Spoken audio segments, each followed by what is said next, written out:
Hello friends, എല്ലാവർക്കും സെനോസ് വേൾഡിൻ്റെ പുതിയൊരു വീഡിയോയിലേക്ക് സ്വാഗതം.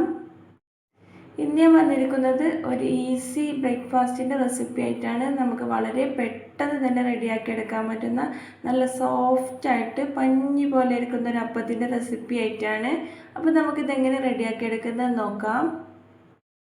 ഞാനിവിടെ ഈ അപ്പം റെഡിയാക്കി എടുക്കുന്നത് റവ ഉപയോഗിച്ചിട്ടാണ്. ഞാനിവിടെ ഏകദേശം 2 കപ്പോളം റവ മിക്സിയുടെ ജാറിലേക്ക് ഇട്ട് കൊടുത്തിട്ടുണ്ട്. പിന്നെ ഇതിലേക്ക് ഞാനിവിടെ ഒരു 2 ടീസ്പൂണോളം പഞ്ചസാര ആഡ് ചെയ്ത് കൊടുത്തിട്ടുണ്ട്. അതുപോലെ 1 ടീസ്പൂണോളം ഈസ്റ്റ് കൂടി ചേർത്ത് കൊടുക്കാം. പിന്നെ ഇതിലേക്ക് ആവശ്യമായിട്ട് വന്നിട്ടുള്ളത് ഒരു 2 ടീസ്പൂണോളം ഗോതമ്പ് പൊടിയാണ്. ഗോതമ്പ് പൊടിക്ക് പകരം വേണമെന്നുണ്ടെങ്കിൽ മൈദപ്പൊടി യൂസ് ചെയ്യാവുന്നതാണ്. ദോശയിലേക്ക് ആവശ്യത്തിലുള്ള ഉപ്പ് കൂടി ചേർത്ത് കൊടുക്കാം. ഇനി നമ്മൾ ഇതിലേക്ക് ചെറു ചൂടുവെള്ളം ചേർത്ത് കൊടുത്തിട്ടാണ് മിക്സ് ആക്കി എടുക്കുന്നത്. ഈസ്റ്റ് ആക്റ്റീവായി വരാൻ വേണ്ടിയിട്ട് നമ്മൾ ഒത്തിരി ചൂടുള്ള വെള്ളം ചേർത്ത് കൊടുത്തിട്ടുണ്ടെങ്കിൽ ഈസ്റ്റ് ആക്റ്റീവായിട്ടുള്ളതല്ല. അപ്പോൾ ചെറു ചൂടുവെള്ളം ചേർത്ത് കൊടുത്ത് നല്ല പോലെ തന്നെ ഒന്ന് മിക്സാക്കി എടുക്കാം. ഞാനിത് മിക്സിയുടെ ജാറിലിട്ട് തന്നെയാണ് മിക്സാക്കി എടുക്കുന്നത്. ഇനി വേണമെന്നുണ്ടെങ്കിൽ നമ്മൾ മറ്റൊരു പാത്രത്തിലിട്ട് നല്ല പോലെ മിക്സാക്കി എടുത്തതിന് ശേഷം മിക്സിയുടെ ജാറിലേക്ക് ഒഴിച്ചു കൊടുത്താലും മതി. ഇതിലേക്ക് നമ്മൾ വെള്ളം ചേർത്ത് കൊടുക്കുമ്പോൾ കുറേശ്ശെയായിട്ട് ചേർത്ത് കൊടുക്കണം. ആവശ്യമാണെന്നുണ്ടെങ്കിൽ വീണ്ടും ചേർത്ത് കൊടുക്കാം. റവ ഒക്കെ കുതിർന്ന് വരുമ്പോൾ നമ്മുടെ വെള്ളമൊക്കെ നല്ല പോലെ കുടിച്ചിട്ടുണ്ടാവും. അപ്പോൾ നമുക്ക് ആവശ്യത്തിനനുസരിച്ച് വെള്ളം ചേർത്ത് കൊടുത്ത് ഇതുപോലെ നല്ല പോലെ തന്നെ അരച്ചെടുക്കണം. ഇപ്പോൾ ഇതാ നമ്മുടെ മാവൊക്കെ നല്ല പോലെ അരഞ്ഞ് വന്നിട്ടുണ്ട്. ഇനി നമുക്കിതൊരു പാത്രത്തിലേക്ക് മാറ്റി കൊടുക്കാം. ഈ അപ്പം റെഡിയാക്കി എടുക്കാൻ വേണ്ടിയിട്ട് നമ്മൾ രാവിലെ ബ്രേക്ക്ഫാസ്റ്റ് ഉണ്ടാക്കിയെടുക്കുന്ന സമയത്ത് അരച്ച് വെച്ചാലും മതി. രാത്രി അരച്ച് വെക്കുക ഒന്നിൻ്റെ ആവശ്യമില്ല. ഇപ്പോൾ ഇതാ നമ്മുടെ മാവൊക്കെ ഇവിടെ റെഡിയായി വന്നിട്ടുണ്ട്. ഇനി നമുക്കിത് അരമണിക്കൂർ സമയം റെസ്റ്റ് ചെയ്യാൻ വേണ്ടി വെക്കാം. നമ്മൾ കറിയൊക്കെ റെഡിയാക്കി എടുക്കുന്ന സമയം കൊണ്ട് നമ്മുടെ അപ്പത്തിൻ്റെ മാവ് നല്ല പോലെ തന്നെ പൊങ്ങി വരും.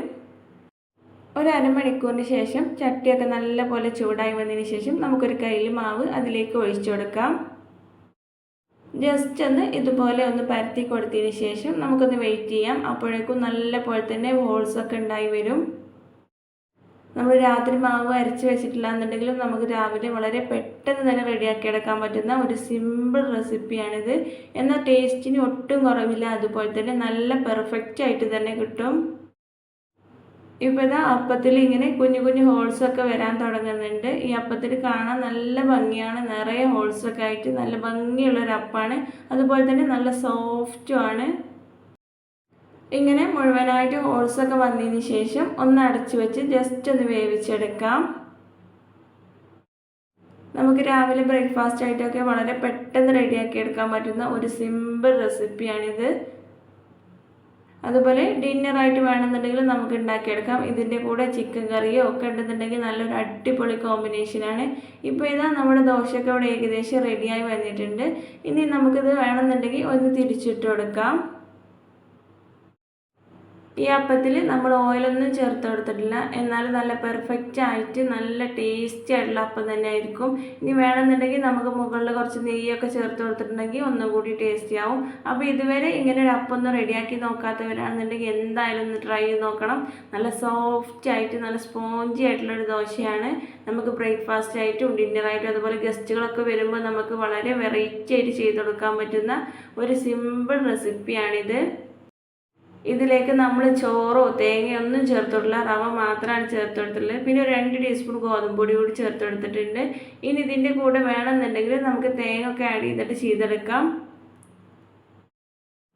അപ്പോൾ ഇതുവരെ ഇങ്ങനെ റെസിപ്പി ഒന്നും ട്രൈ ചെയ്ത് നോക്കാത്തവർ എന്തായാലും ഒന്ന് ട്രൈ ചെയ്ത് നോക്കുക. എന്നിട്ട് നിങ്ങളുടെ ഫീഡ്ബാക്ക് കമൻറ്റ് ബോക്സിൽ അറിയിക്കണേ. വീഡിയോ ഇഷ്ടപ്പെട്ടാൽ ലൈക്ക് ചെയ്യുക. നിങ്ങളുടെ ഫ്രണ്ട്സിനും റിലേറ്റീവ്സിനൊക്കെ ഒന്ന് ഷെയർ ചെയ്ത് കൊടുക്കുക.